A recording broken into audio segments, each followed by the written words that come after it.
What an impertinent thing is a young girl bred in a nunnery. How full of questions.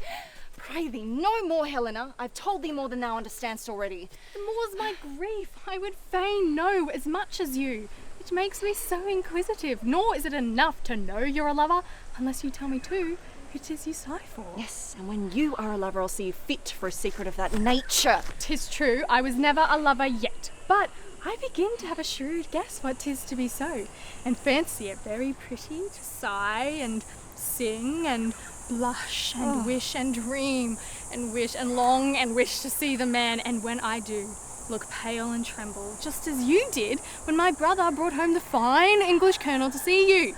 What do you call him? Don Belleville? Oh, fie, Helena! That blush betrays you. I am sure 'tis so. Or is it Don Antonio, the viceroy's son, or perhaps the rich Don Vincentio, whom my father designs for your husband? Why do you blush again? Oh, with indignation!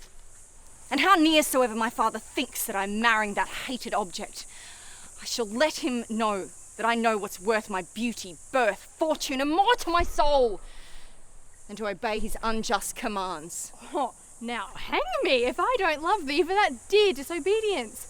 I love mischief, strangely, as most of our sex do, who are come to love nothing else. But tell me, dear Florinda, don't you love that fine Anglice? For I found next to loving him myself, 'twill please me most that you do so, for he is so gay and so handsome. Helena, a maid designed for a nun ought not to be so curious about the discourse of love. And dost thou think that ever I'll be a nun? Or at least till I'm so old I'm fit for nothing else? Faith, no. Sister, and that which makes me long to know whether you love Belleville is because I hope he has some mad companion or other that will spoil my devotion. Oh, no! Nay, I'm resolved to provide myself this carnival if there ever be a handsome fellow of my humour above ground, though I ask first. Prithee, be not so wild. Now you have provided yourself with a man, you take no care for poor me. Prithee, tell me, what dost thou see about me that is unfit for love?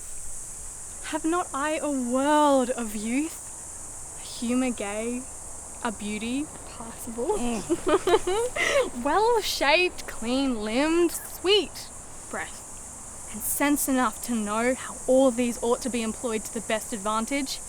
Yes, I do and will.